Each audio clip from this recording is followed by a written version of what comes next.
welcome to our top 10 Android launchers that you probably haven't used before.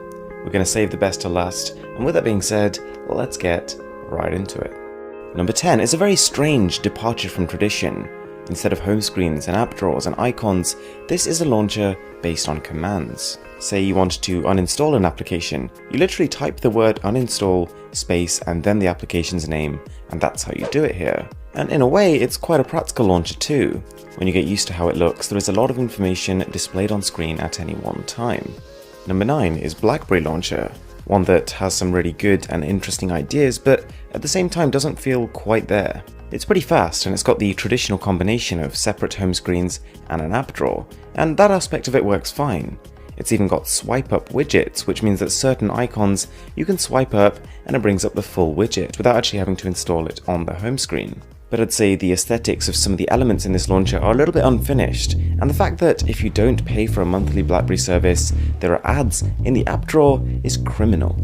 Flick Launcher has taken most of the features of the stock Android 8.0 launcher and added tweaks, mostly pretty subtle tweaks, but one that help the customization experience. It tries to understand you a little bit more and your preferences, and creates a launcher that's a little bit more inspired by you.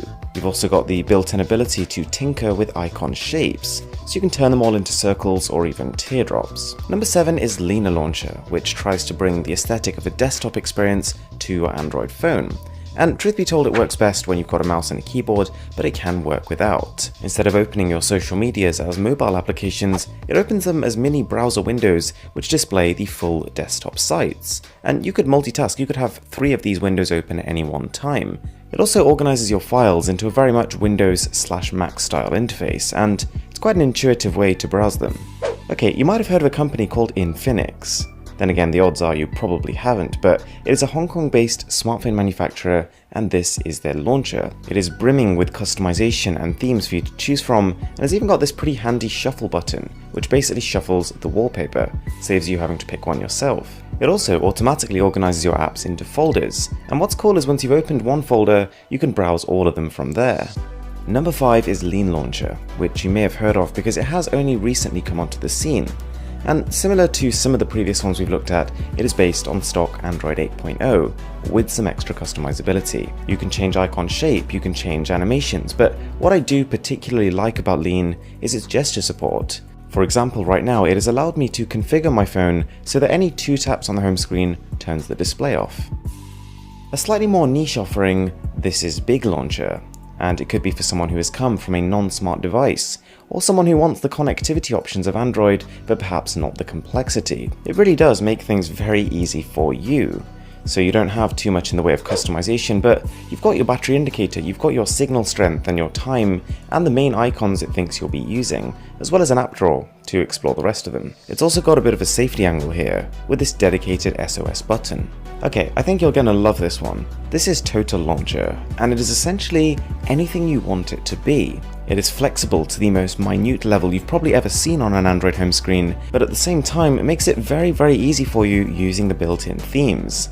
Upon selecting one that you like the look of, your entire home screen is instantly transformed, and whilst it looks like it's taken you weeks to compile, it actually took you about 30 seconds. And because these themes have been designed with the launcher as flexible as this one, the way they look can vary wildly, which makes this an awesome launcher for someone who just wants a little bit of a change from the traditional home screen setup.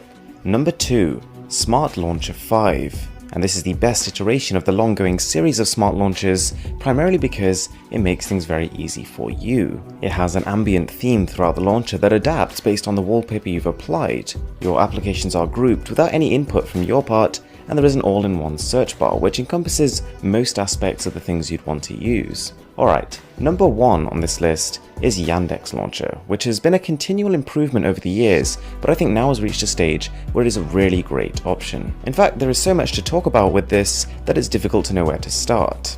The launcher comes with some really great exclusive wallpapers built in with it. You've got a newsfeed on the left-hand side of your displays. You've got notification badges, customizable icons, themes, pretty much every single setting under the sky. And the animations on this launcher by default are rather beautiful. You can also sort your applications by the color of their icons, which sounds unintuitive, but actually becomes a very fast way to select them. Alright guys, if you did enjoy this video, I've got loads more on some really cool stuff you can do with your Android smartphone, so I'll leave those as a card above. With that being said,